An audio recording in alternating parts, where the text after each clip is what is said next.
What I got, you can't buy. It resides between my eyes. Walked through the fire, came out better on the other side.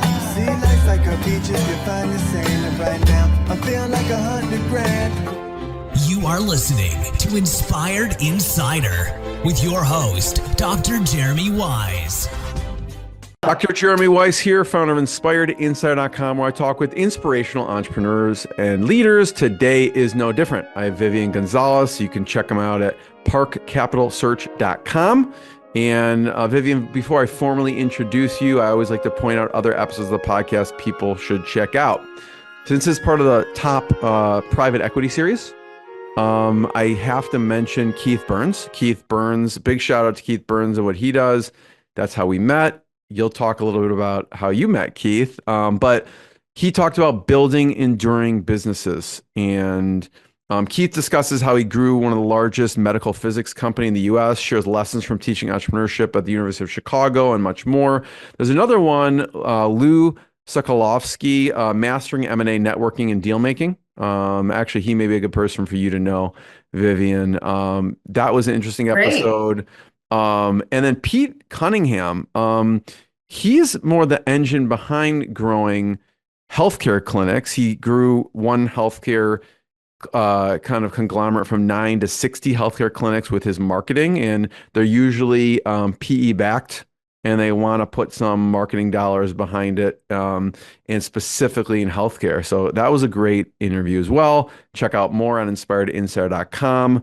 And this episode is brought to you by Rise 25. At Rise 25, we help businesses give to and connect their dream relationships and partnerships. We do it in two ways. One, we're an easy button for a company to launch and run a podcast.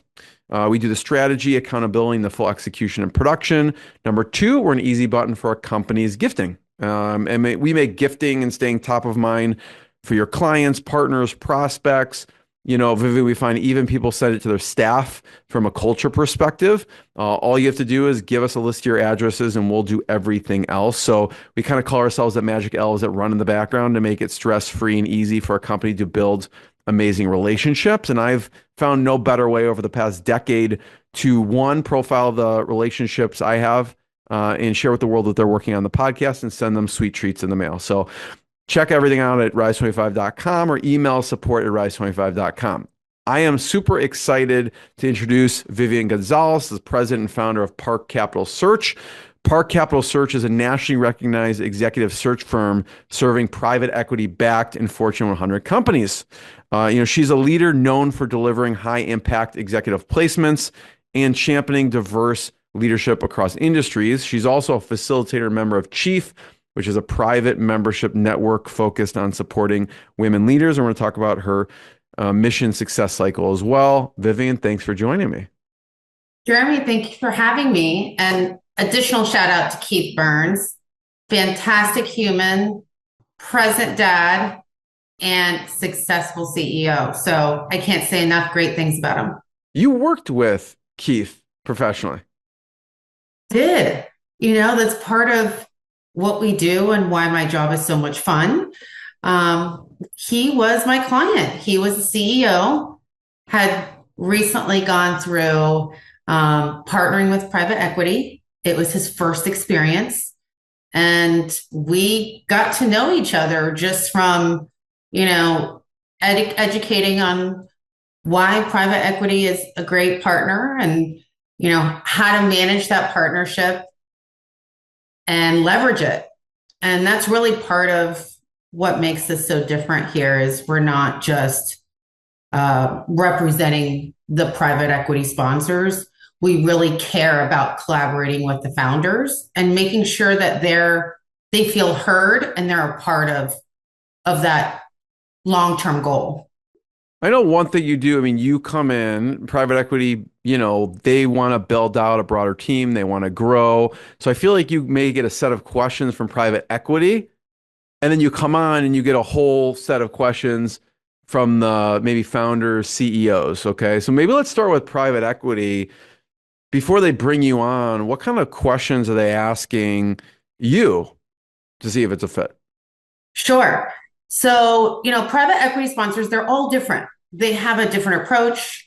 Some really have minority investments in their portfolio companies. Some own them 100%. So it's really important for them on what that approach lines up, right, with what their investment positioning is. So we talk through that. We talk through what industries in particular Park Capital tends to lean into. And frankly, while we're agnostic, it tends to really follow the market trends, similar to Keith's success in professional services and healthcare. That has been a big piece of our model, is the healthcare industry. There's a lot going on there, and it's a lot of fun to see these PE sponsors and founders scale. But going back to the question, the sponsors, they want to know that we understand what it is to partner with them. We know what the expectations are with the deliverables, which certainly are high, and we enjoy meeting them. It's not a Monday through Friday, 9 to 5 job. Right now we're working on a big transformation, and I have a standing call Tuesday evenings at 6:30. I've got calls that happen to be on the West Coast or Europe. So we work around what the client's needs are. What are the reasons, Vivian, they bring you on? What are they looking for? I mean, there's probably a slew of reasons, but what are some of the ones, why are they calling you? There's a lot of competition. There's no doubt in what I do. I think why they call me is I've done this 20, 25 years, so that shows my age right there. They like the timeline. There are a lot of competitors that tend to have 3 to 5 different people involved in a process.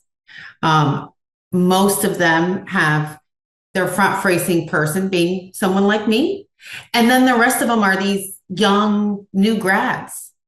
And I believe in really leading the whole cycle of the process. There's a value there, and not only value in making sure that we're ticking all the boxes, but really the timeline many times is cut in half. Are there certain Because types who's of executing positions? on the whole process is me. I know you mentioned niches, and you serve a variety of niches, from professional service to healthcare and more. What types of positions are people wanting you to fill within the kind of private equity sphere? So we have a unique model here at Park Capital. We have a retained search practice, a separate team. That's what they do all day. And then we have a contingent search practice. Again, most firms don't do it that way. We did that with purpose. So our retained practice really focuses on C-suite, CFO, CEO, COO, chief commercial officers, really the drivers of the business. Do they need to scale that?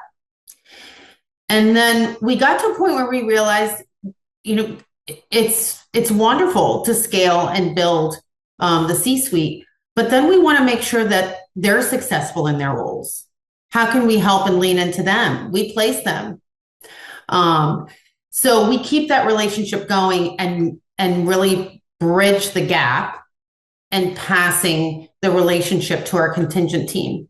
They partner with those C-suite and use our model, also use our intel on how the process worked, what the culture is, what we know so far through all our experience, and placing the teams under them. So it could be a director of accounting, it could be a controller, it could be capital markets, chief of staff. There's so much that people don't see that go on behind the scenes in building and scaling, that it could be a make or break.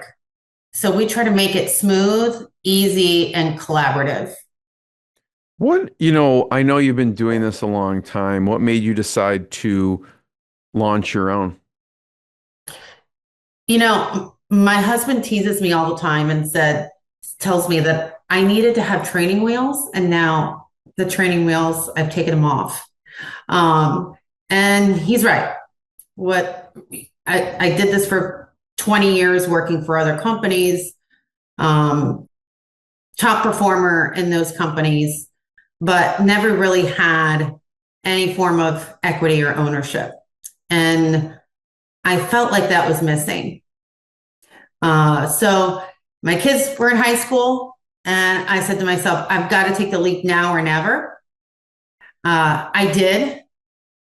I think many people don't do it because of the fear behind it, but it's good to be uncomfortable.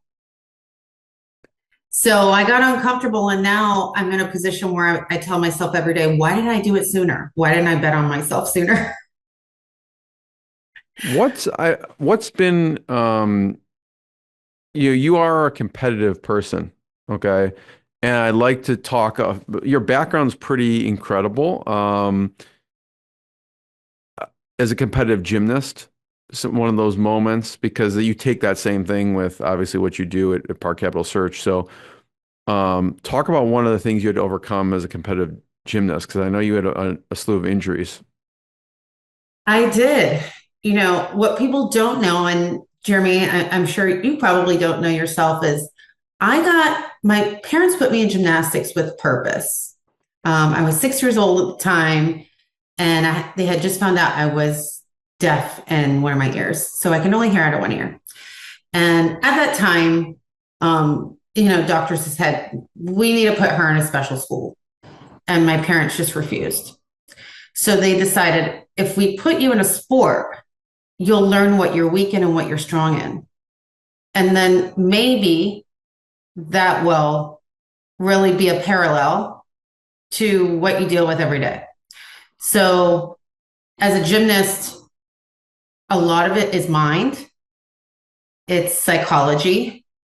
Your body is capable of doing so much, but what is your mind willing to do? I had multiple injuries, 7 discs that needed to be fixed in my neck, had neck surgery, had multiple broken noses, multiple broken fingers and toes. And many of those times, I just powered through it because it's mind over matter. And I think that's a big part of why, frankly, I loved hiring and partnering with former athletes. I do think there's something that you learn. There's a muscle that you build separate from the muscles you're using.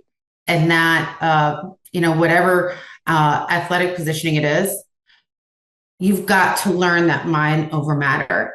And in business, your mind can take you through some rabbit holes that you never thought. And how do you push through that to make sure that you're staying focused on what your goal is? I'd love for you to talk about the immigrant mentality and then some of the lessons you learned from your parents. Because I feel like the people who grew up in like immigrant households have like a certain drive. They have a certain yearning to be successful. So I'd love for you to talk about that and some of the lessons from your parents. Sure. My kids give me a hard time every day because I still have that immigrant mentality, and they didn't grow up around it. They get to benefit. But my mom immigrated here from Cuba. My dad is from Puerto Rico. He came to the States for college. So he spoke no English until he started at Cornell. My mom moved here when she was in elementary school.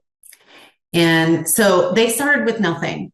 They both came from very, humble beginnings. And we moved every 2 years from one state to the next for my father's job, for him to pursue a better job each time. So you can imagine starting a new school every 2 years. I really didn't know what it was to not be an immigrant, a child of immigrants. Because once we would settle in, we'd have to up and move again. So fast forward to high school, we're here in Florida, and we were living in a small 3-bedroom apartment, not in a very good place in town. And my dresser was the closet on the floor, sharing a room with my 6-year younger sister with twin mattresses on the floor. And that's what I make sure I remember every day is doesn't matter how successful I am. I'm still that girl that had that twin mattress on the floor. I don't forget where I came from. But I also know what it is to say anything's possible. What am I going to do with it? I'm curious from a parent perspective, asking this selfishly, Vivian, like with your kids, how do you instill that hunger and drive in them? Because, they're not growing up, in a one, in two, twin matches on the floor type of No. situation. So I'm curious, how do you approach that from a parenting perspective? Having this career for 25 years and the pain and the hours and the grind does not compare to being a parent.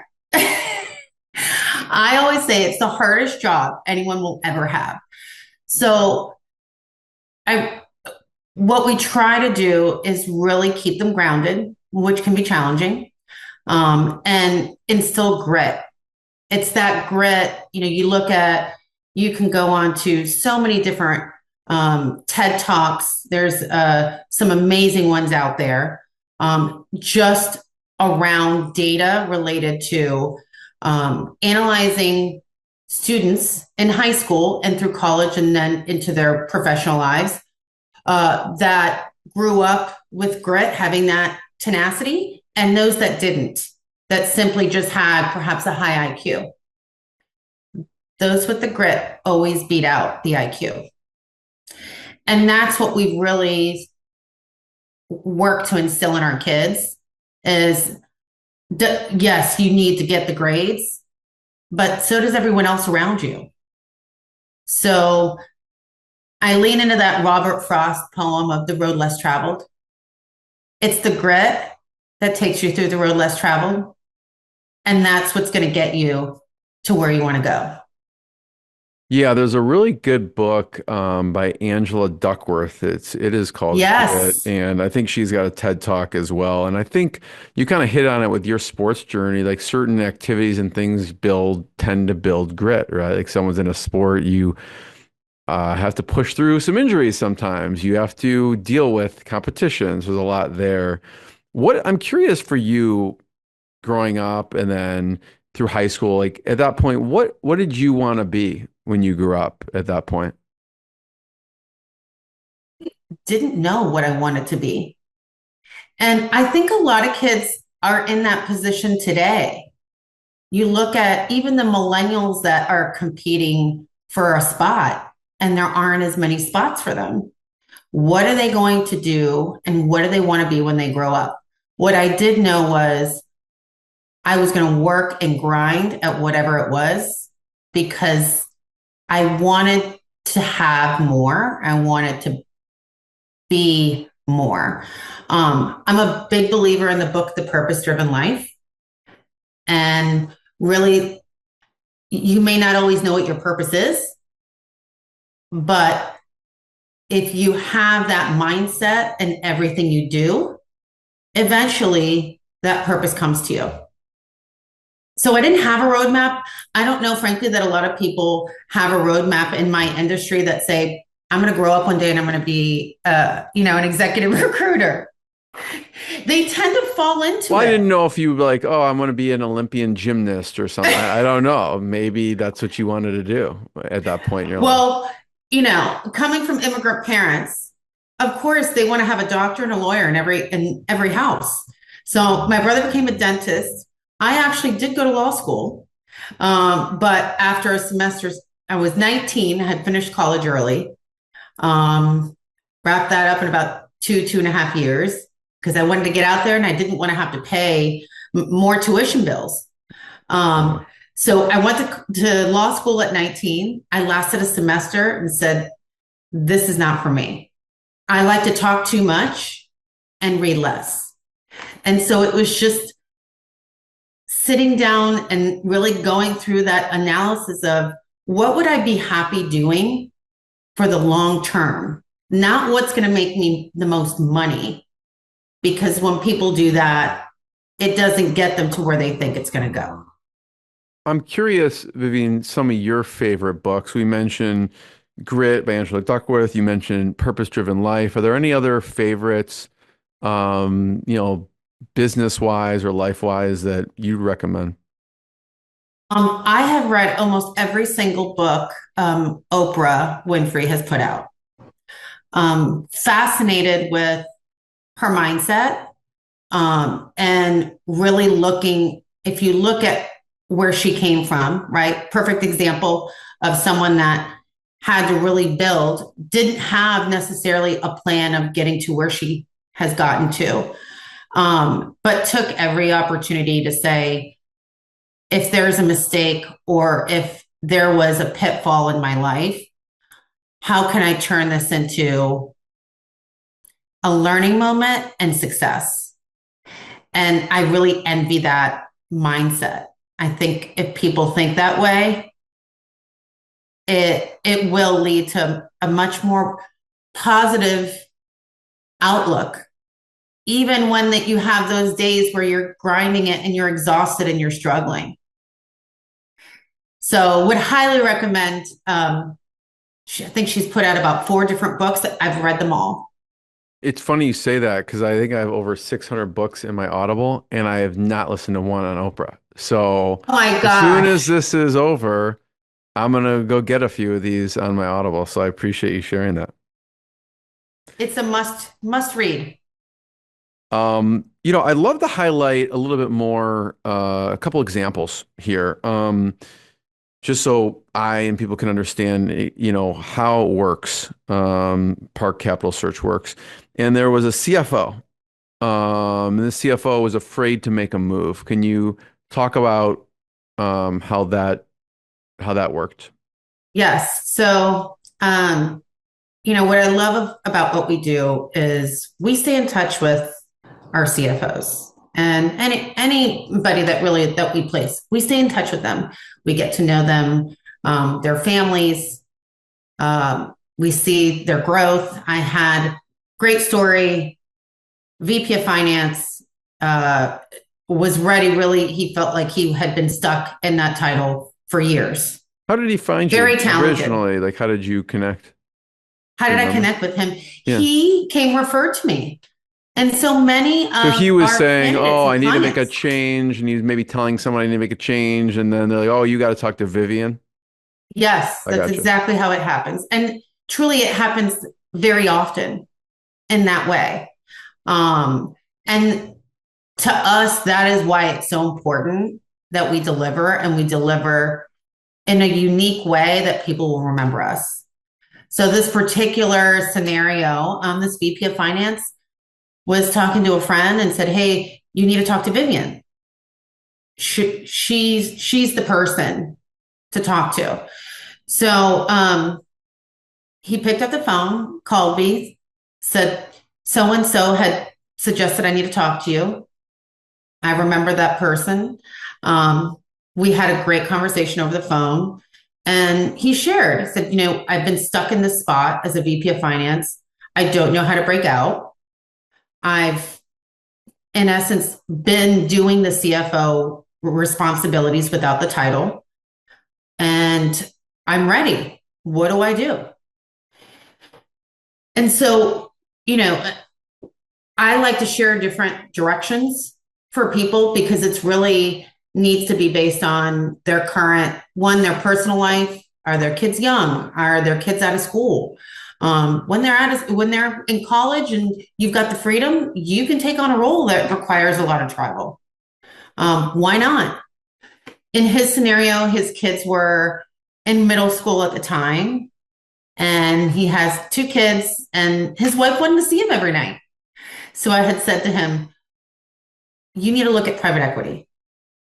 we can get you there. Why private equity? And Talk about why you were saying that.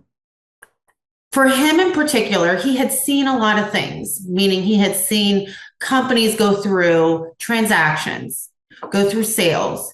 He had been a part of heavy M&A due diligence projects. He had sat in the accounting seat. He had sat in the finance seat.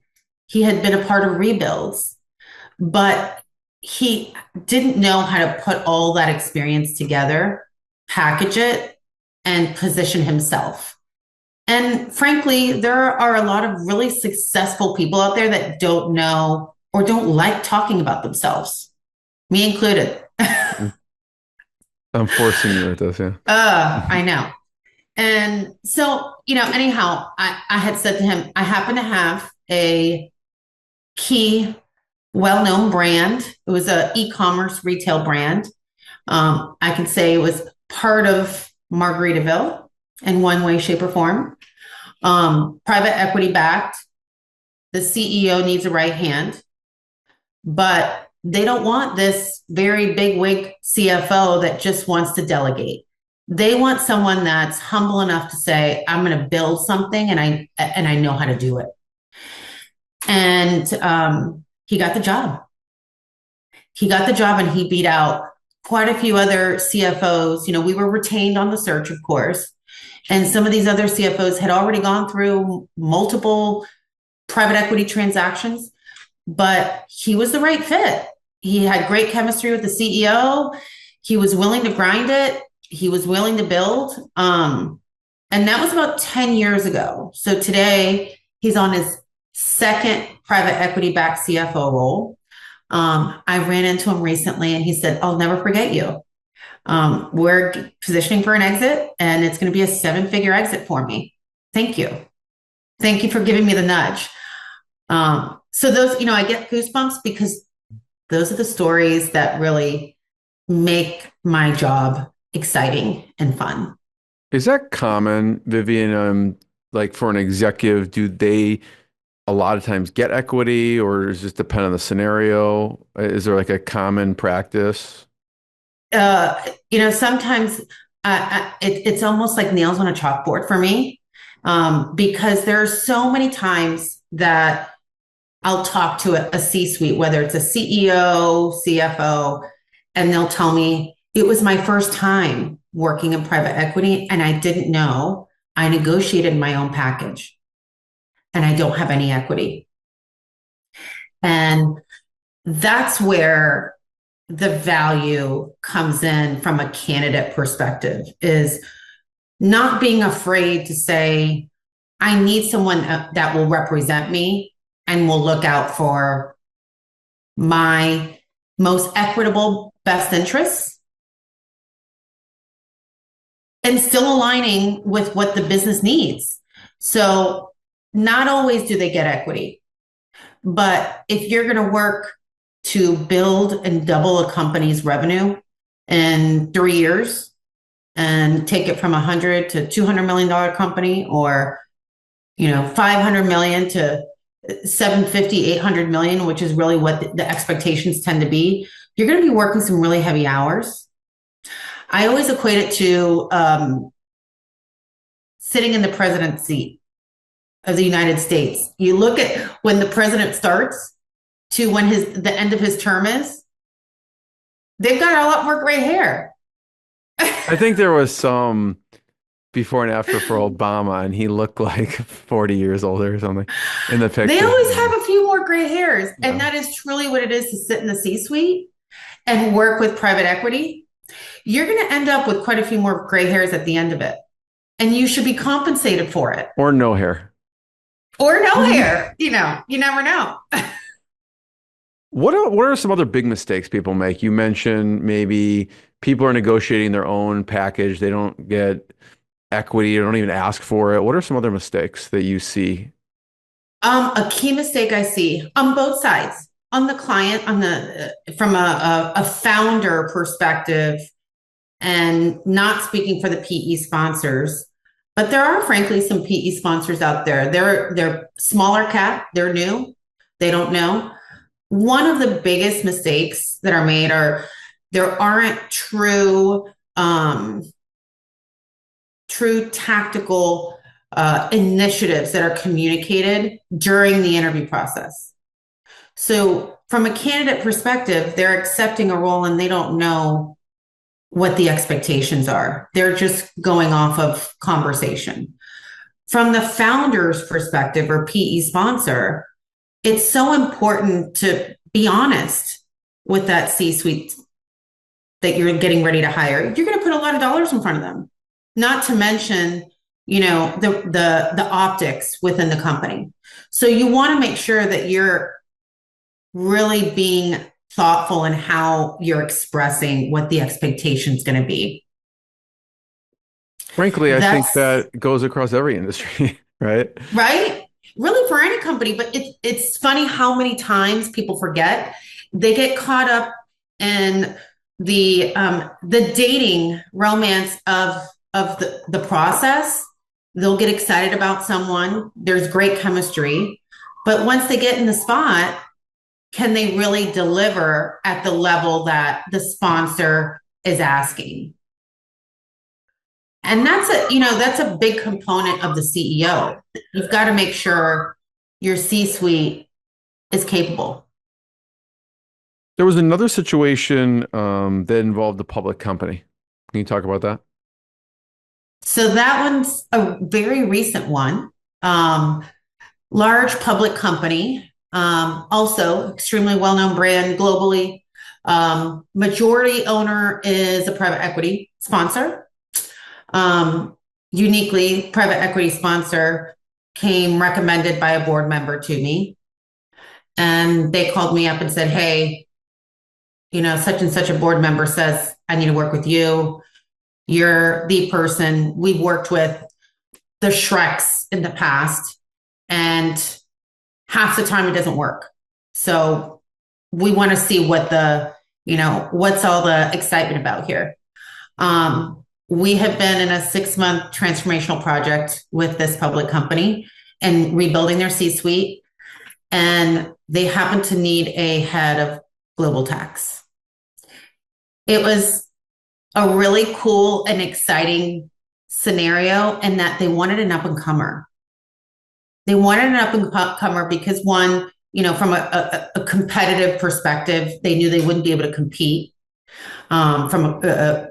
with dollars. And two, they wanted someone that was really going to have that grit, the grit we've been talking about. So I had met a KPMG leader 2 years before that. We had lunch. I knew we had a networking partner in common. We just met for lunch. And I said to her, I know you're early in your career, but one day I'm going to place you. I just know it. And she laughed because she was quite early in her career and she knew, the level of roles that we place. And so I just called her out of the blue and said, I know you're happy at KPMG. You're on a great track. I have an opportunity that you're not going to be able to say no to. And she went through the process, met with the CEO, the CFO, the whole team. This is I think she's probably 32, if that, pretty early in her career. And now she is sitting in the head of global tax for a public company. That to me gives me the goosebumps. It's one of those scenarios where that candidate would never have that type of opportunity so early in her career. And here you've got a company that's looking for something unique and they don't know where to find it. And I just so happen to have had lunch with a up-and-comer, highly talented Big Four 2 years back. All I had to do is pick up the phone. Sometimes part of your job is just having to be an expert spotting talent. I mean, you're spotting it along the way. I'm curious, what are the characteristics that you look for? You mentioned obviously grit. What are the things that if you look back at some of the talent you spotted, again, someone early on in their career, maybe it's not obvious to most, but you've seen so many, candidates. What are you looking for? Grit. What else do you see? So a big piece of it is humbleness. humbleness and really in any job is so important. Feeling the gratitude behind being able to sit in that seat, I think really it feeds a fire in somebody's belly. And that's really sort of the combo that I look for, is the humbleness and the fire always ends up with success.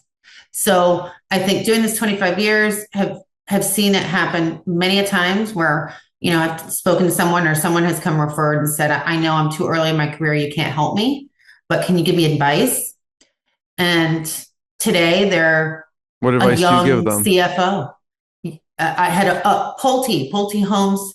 We had he's now the youngest president, divisional president. And at the time he was probably I think a senior accountant. This was 15 years ago. You could just tell. You could tell how he presented himself. He was newly married. He didn't have any kids. He was just trying to find his way, and he was grinding it out, but he was so humble about it and was willing to lean in and leaned in anytime he could, put in the time. And now he's where he is, and people very well respected will continue to grow within Pulte. The advice I give him is make your own way. Don't compare yourself to anyone else. Come up with a plan that works for you, works for your family goals and your life. And don't be afraid to flex. Don't be afraid to flex. Don't be so rigid. Be open, but lean in.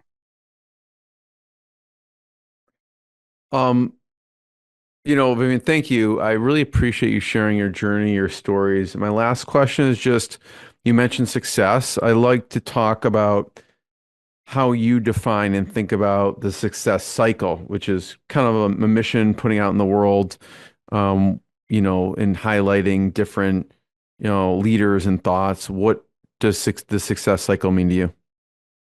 So the success cycle came from really my story and the many stories that we've been a part of, and helping build organizations, talking to young up and comers. This isn't our parents' generation where you had leadership that was in their role 30, 40 years that were willing to take the time to mentor. Now businesses are built off of bottom line, and people move, twist and turn really quick. And so we wanted to build a mission-led brand that really would allow current successful C-suite and up-and-comers to hear people's stories, similar. Where did they come from? How did they get to where they are? Can they have a successful family life and a business career? How do you do that? Are there moments where you're afraid, and when were those? And to make it very relatable to people, so that if they don't have access to a mentor, this is a mission-led brand that we're saying, here are some mentors. Listen to their stories and take what you want from that and put it into your own daily life or planning. I love it. I want to encourage people to check out parkcapitalsearch.com to learn more. And Vivian, thanks so much. Thanks, everyone. It was a pleasure. Thank you. What I got, you can't buy. It resides between my eyes. Walked through the fire, came out better on the other side. See, life's like a beach if you find the sand. And right now, I feel like $100 grand.